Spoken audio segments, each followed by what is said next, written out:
সারা বছর দোকানগুলোতে হাঁসের দেখা তেমন একটা মেলে না, তবে শীতের মৌসুম আসতেই বাড়ে হাঁসের কদর। ভোজন রসিকদের আয়োজনে হাঁস এখন অনিবার্য অনুষঙ্গ। বাসাবাড়ি থেকে শুরু করে হোটেল রেস্তোরাঁ সবখানেই হাঁসের মাংসের চাহিদা তুঙ্গে। হাঁসই বেশি চলতেছে শীতের দিন না, মুরগিটা স্বাভাবিক কম চলে, একটু বলার মুরগিটা একটু চলে আর অন্যগুলো একটু কম। হাঁসের চাহিদা বেশি।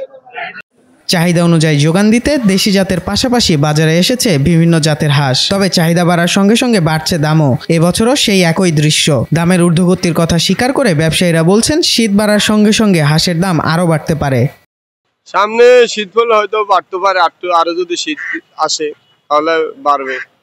হাঁসের কেজি এগুলো ফিস দেশে যায় কেজি 200-300 গ্রামের হাঁস একটা 550-600 টাকা, আর এর থেকে একটু ছোট সাইজ নিলে 450 থেকে 500 টাকা। আর এই যে বেলজিয়াম হাঁসের কেজি, বেলজিয়াম এই যে সাদাগুলা, এগুলোর কেজি 350 টাকা। আর রাজহাঁসের কেজি 650 টাকা, আর চীন হাঁসের কেজিও 650 টাকা। হাঁসের পরিস্থিতি বর্তমানে সংকট হাঁসের কম, এই কারণে হাঁসের দামটা একটু বেশি। না পণ্য হাঁসের পণ্যটাই ওই জায়গায় দাম আমদানি কম, সেই কারণে দামটা একটু বাড়তে। এক পিস হাঁসতে বর্তমানে 100 টাকা বাড়তে। মনে করেন একটা পাতি হাঁস গেছে বছর ছিল আপনার 600 থেকে 700, এবার 800-900 টাকা পিস।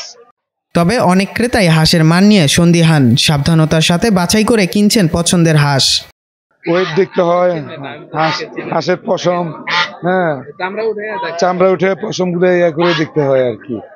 হ্যাঁ, পুরানো হাঁসটাই সবচেয়ে বেশি ভালো। এখন নতুন হাঁসটা তেমন একটা বেশি।